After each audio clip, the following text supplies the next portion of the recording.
I think I left my conscience in that Sunday night when the season finale aired. So, welcome to my video. There's gonna be spoilers in this review for the full season 7. So, there is your warning. So, if you have not watched it, you may want to turn off this video, go get caught up. Now, here we go. So, the season premiere was very explosive, and they did more with that Negan's introduction than what I was expecting. I'm like, okay, after we see who dies, I mean, what more happens from there? Like, what really happens? And then they did, this was all, like, this was basically Negan basically breaking Rick. Like, just showing Rick, like, who is boss, pretty much. And he basically consumes him. Like, he failed, he failed when he basically, killed Abraham and then killed Glenn and then took him out on that drive and made him get, retrieve the axe. Still, he didn't get Rick to the level that he wanted him to be. And then that's when he said, okay, I'm going to have you cut your son's arm off. And then that's where he really took Rick's power away from him. And yeah. And then that's when Rick got the message. That's when, I mean, how terrible is that? How tragic is that to see, like, when you're in a group and you have a strong leader, and then you have this other tyrannical, like, leader break him right in front of you. I mean, like, that would make you terrified. And not everybody in that lineup was broken from that night. I mean, they were devastated and they were pissed, and then some were bloodthirsty, some were basically afraid, and others were just like, we need to fight this guy, we need to kill him.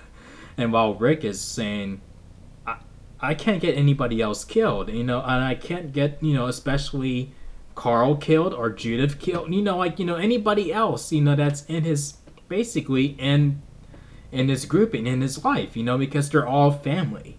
And the introduction to the kingdom was also an awesome thing to see. And then some other stories that were not in the comics, like with Oceanside and then another group that Rick comes along with while he's, like, in the second half of the season. And so basically in this season, like, we get to experience Negan's law, like how it feels to be under that man's thumb, pretty much. We just heard of it in the second half of season 6, so we didn't really get to experience it. So this season we experienced that, and you see how everyone is not enjoying this at all. I mean, Rick is not enjoying this. I mean, but he's doing what he feels he needs to do to keep, everybody there alive. And he's not trying to get anybody else killed. I mean, and while others are trying to rebel against Negan, like, there's Michonne, especially Rosita. She's like, basically like president of of the rebellion of that one. Like, where she attempted to have a bullet made just for Negan, boom, in the head, and that didn't work out so good. I mean, like, ugh. And then Rick finally comes to his senses, and then he sees that they need to fight back, and he needs to get an army together, get more people. Like, that's the best way you can defeat a guy like that. And it's funny, like in the comics, like, he right away he like, he was planning to rebel against Negan right from the start, but here he doesn't right away. He wants to basically do what it takes, or he's doing what he feels he has to do to keep everybody alive. Like, he's in no position to fight him, and he's swallowing that, and it's difficult for him. But like, until the mid-season finale, like, all that hard work that he's trying to put together, and it feels like like he's getting no recognition of that whatsoever, and then that pushes him, and that's the shove that he needs, like to basically get back into it. And I gotta say, the violence in this season does feel like it was kind of toned down, sort of. There was an article where one of the producers said that we are going to tone it down, and then another producer, like from Geld and Hurt said that, and then Greg Nicotero, I think he said, no, we are not doing anything in response of the backlash, about the violence. I mean, some of you people are really hard to please. Some of you are saying, "Oh, it's too violent. Oh, what my kids are watching this. You need to tone it down. This show is disgusting." Blah blah blah blah. And then there's another group, and they're just like, "There's not enough action. Blah blah blah blah blah blah. Not enough action. This is boring. Blah blah blah. Character development is for the birds. Meh meh meh meh meh." Oh my gosh. I mean, this isn't the first time this show has done that, where they've had slow episodes where you get time to develop the characters and basically to see the dynamic, of them as a family, the family dynamic. I mean, like, this isn't the first time they did that. You're acting like it was all action up until this season. Every season did that. I mean, if you can sit through Rick waking up in the hospital and experiencing the zombie apocalypse where we're just following him and he meets Morgan and it's just basically him the majority of the time, I mean, then what is your problem? I mean, like, how is this an issue? I don't get it. I mean, if anything, the most dragged out season of the show is probably the second half of season 4, like the Road to Terminus. That was a drag. Not building up an army that, against Negan. I mean, like, fighting a man like that, like, you see how many men he has. I mean, like, damn. I mean, like, he has, like, an arsenal. I mean, like, he has, like, almost everything. I mean, like, what can you expect to fight for Rick to fight somebody like that? I mean, this is, like, a different, this is something that Rick has never faced. And, this is something that he has to basically be more open-minded, and I'm convinced that if he was not in this position, if he was already just fine and he was able to take care of himself, he would not be open to those people in the dumpster, like those dumpster, like garbage people or whatever. I don't know if you know what they're called, but I guess we'll call them garbage people. He would not basically open, sort of roll out the, like the welcome out for those guys, for those people. You know what I mean? But I mean, desperate times, desperate measures, I suppose. And there's a few moments where Rick was, was behaving like Negan in a way, like when they got to Oceanside, and it's like, okay, we're gonna take your guns. I mean, you can join us, or you can stay here. Which one is it gonna be? I mean, so in the way, he basically handled that like how Negan probably would have handled it. Like, I'm gonna take all your guns. Like, you can join us, or you work. But the only difference is that he's not saying, well, you work for me, so we're gonna come back and get more of your supplies by in the weekend. They didn't do any of that. They just took their guns, and that was it. And I gotta say, Maggie is like.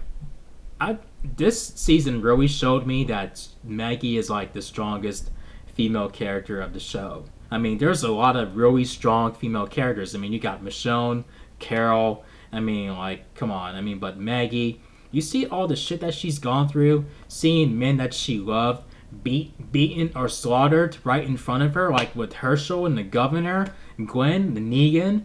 I mean, and she's still pushing forward, and that. Even though that did traumatize her and everything like that, but it did not break her.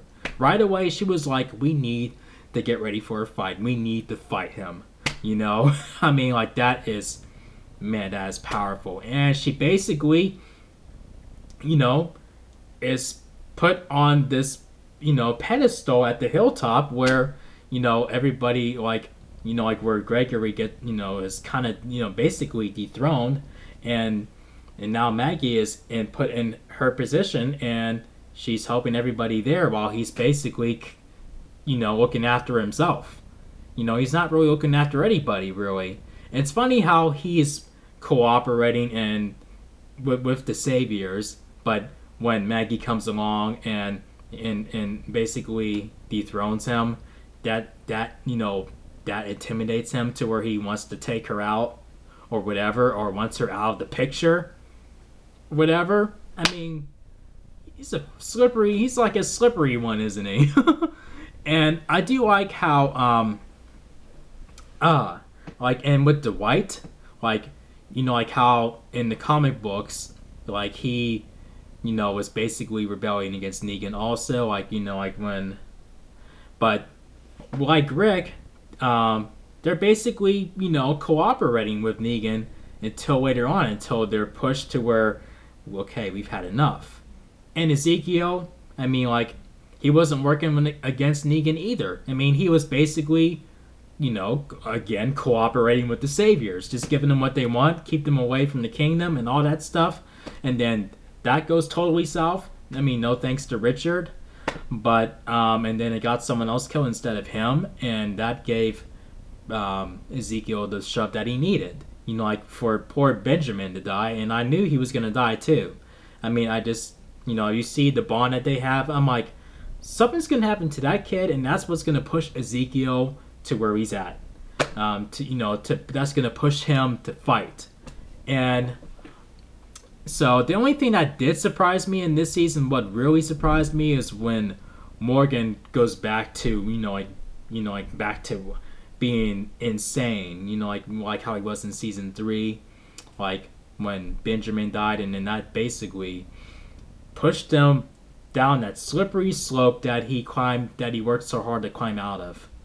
And it was heartbreaking and also kind of satisfying to watch too, because now that he's, basically his killer switch is back on. Not to the point where he'll kill everybody around him, but just it's like he's like kind of balanced. I don't know. I think we'll get to explore that a little bit more next season. But yeah, I mean, like that whole thing of his restraint, that strong restraint that he had not to kill anybody, is no longer there. So that was a shocker. I did not see that one coming. But I mean, yeah, I mean, like it was a powerful season, and the build up to where it's going. I mean, it takes time. I mean, like I just don't get how how that is boring. I mean, like I understand why it's at a slow pace. The whole building up to like where the first half of the season is basically experiencing the law of Negan, and the second half is we're getting ready to rebel against him. So that all takes time, and the season finale paid off with that, and it was worth the extra half hour. It certainly was. And oh my gosh, I mean, I love what they're doing with it, and it's gonna build up to an epic war, and that season finale was just the beginning of it. Oh my gosh. And with Sasha, like I felt like I'm not gonna lie, I felt like we didn't have we didn't see enough of her with her relationship with Abraham to really feel for them. I mean, for me, I didn't feel like it, but even though I did feel for that, but I felt like it would have been nice to see a little bit of their relationship before he got killed off. And this season finale gave us that, where she is having flashbacks back to that day where they're getting ready to go help get Maggie to the hilltop, and seeing that dynamic between those two now, like right before she dies. I mean, like that. I mean, like it's definitely beautiful. It really is. And Sasha didn't have to put herself in that position, like when she agreed to help Rosita take Negan out. I mean, I get it. They have every right to be frustrated and to want him dead and to want to go kill him, but they could have done this in a much smoother way. And they almost got Rick caught. I mean, like Rick would have gotten caught if it wasn't you know, if it wasn't, you know, Jadis that basically, or Jadis's people that sold out Rick, it would have, you know, like they would have ended up on Rick's radar. You know, I mean, Rick would have ended up on Negan's radar. I mean, because of Rosita's, you know, actions. But I mean, it you know, like all this, you know, all the episodes that were building up to this, it all paid off. It all paid off, and I will say that the Oceanside, the introduction to the Oceanside group was a bit kind of boring. I mean, I do love Tara, but she's not an interesting enough character where we can just follow just her, you know. But it's kind of like the governor, like where that episode, that first episode, where in season 4 with the governor, was really stupid, really boring. But that second episode with him, like where he becomes the governor again, that was a much better episode. I will say this though. I will say this, that I did have a feeling that Jadis, you know, like, you know, Jadis and her group would betray Rick somehow, like but I mean, I had this gut feeling that excuse me, that they would basically turn, you know, like turn on Rick, and I just basically ignored. I ignored those warning signs. I'm like, no. I mean, like, Rick's got this. He's got his army. He's gonna, you know, he's ready to fight Negan. I mean, I just basically ignored the signs, and I was basically, you know, getting too comfortable in my in denial, basically. So, and then that's what I get in the season finale, and it was insane. Like when, like, and then when it looks like Michonne was going to get killed off, I realized right away. Like, I thought, wait a minute, like, they're doing that thing in the comics when there was Andrea on the watchtower or whatever, and then one of the saviors came up there, and he's fighting her, and, you know, like, fucking her face up pretty bad, and it looks like that Andrea died, because from a distance, you know, you see a body fall off the tower, and then everyone assumes that it was Andrea, and then it turns out it was one of the saviors. And I liked how they did that. I'm like, that's why I did not freak out when Michonne was fighting, you know, like, you know, one of those people, and it looked like she was losing, and she fucked her face up pretty bad, and it looked like she's getting ready to push her over the edge, and I'm like, wait a minute, you're making us think that it's Michonne, but it's actually not. I mean, like, Michonne actually did that to her, so that's why I didn't freak out. So I'm like, yeah, nice try, AMC. I mean, like, you're not doing a good job of, you know, covering up your cards for me. I see what you're doing. Yeah, I mean, like, hashtag comic book reader. I mean, you know, hey, I mean, like, I loved how Lindsay was, like, freaking out, and I bet she wished that I would tell her that Michonne was going to be okay, but I'm like, I'm enjoying this too much, so I'm going to let her stay, you know, in suspense. But, yeah, I mean,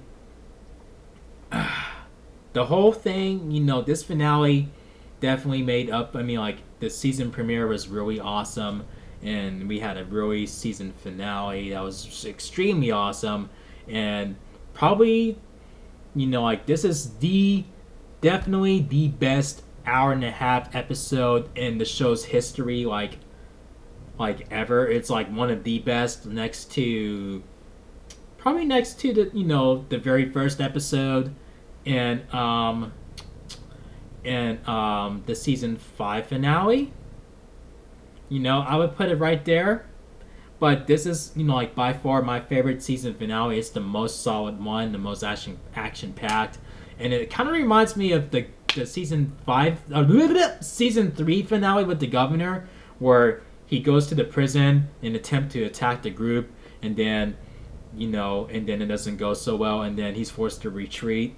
But the same thing with Negan, where he shows up at Alexandria in an attempt to basically, get them back in, put them back in check or whatever, and that doesn't go so well, and he's forced to retreat, and basically, and they're getting up to, to war, so that's, it has some similarities there, but this season finale did it way better, way better. I mean, like, holy shit.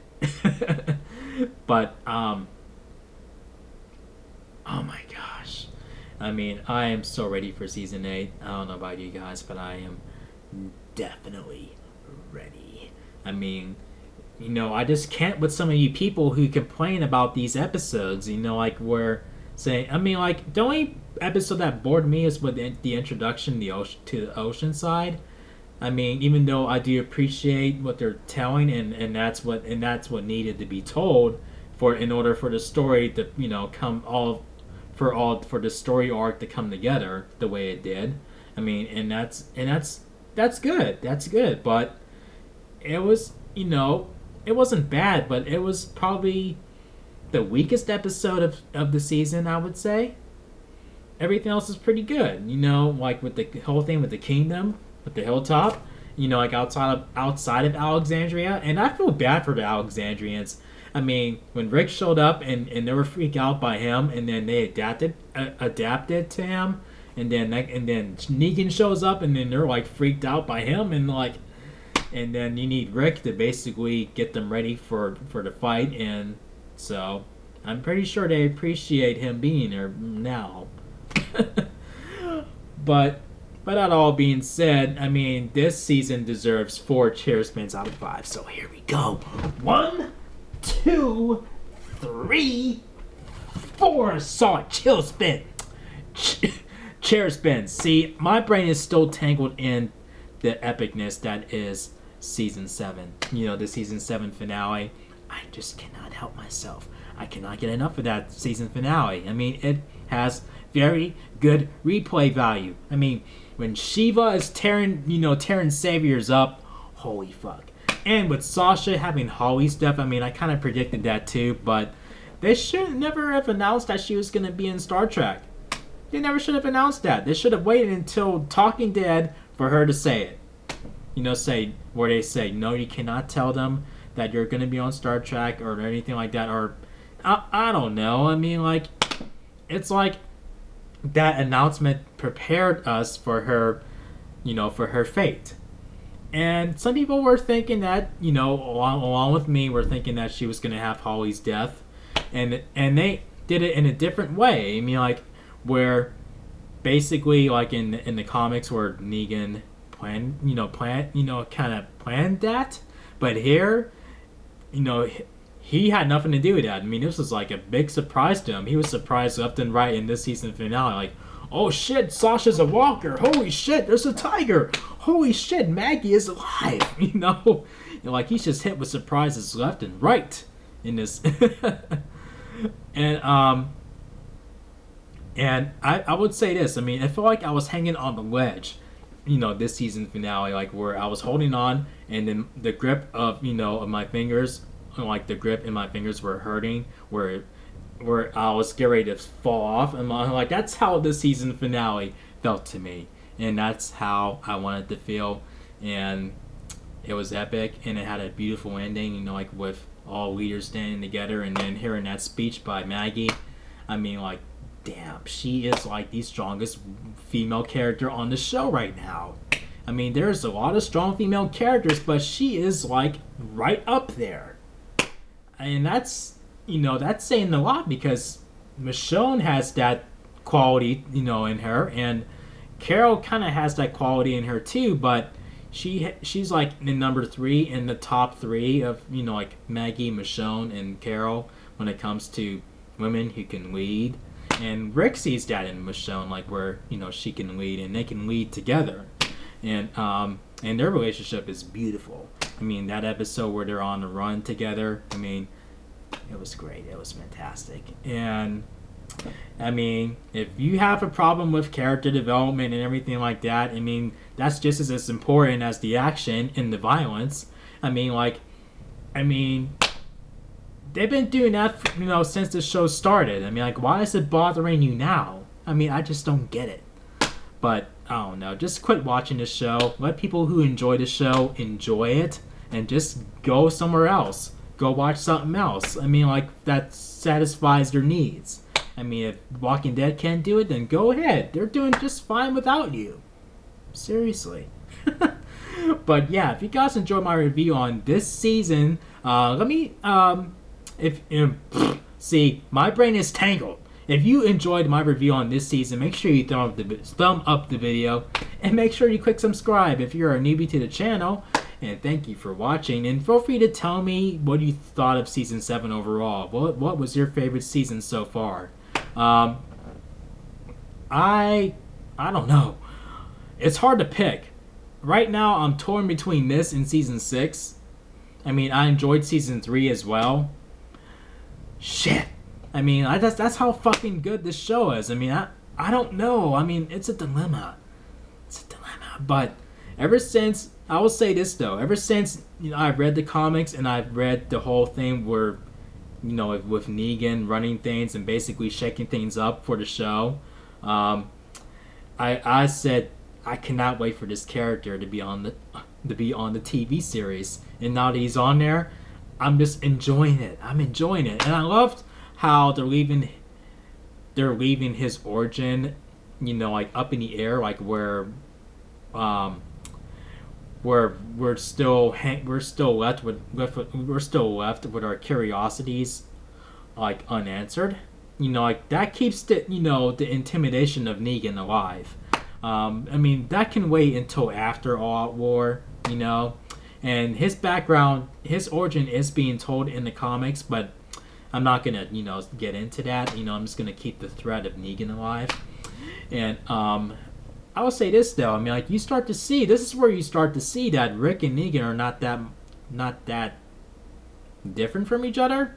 I mean, they have similar qualities. They're both powerful leaders, and only thing is, like, they run their groups in different ways. I mean, like, how does this man make all these people, all these terrible, crazy people bow to him and respect him? I mean, like, I'm curious for that as well. And when I'm reading in the comics, it still hasn't really gotten there, other than he's basically keeping them alive. I mean, like, that's what I see, but I'm gonna leave it as that. But yeah, I mean, like, I'm curious, but at the same time, I kind of don't want that to be answered. I'm just having conflicts with that. But anyway, I will see you guys in the next video. Peace out, y'all.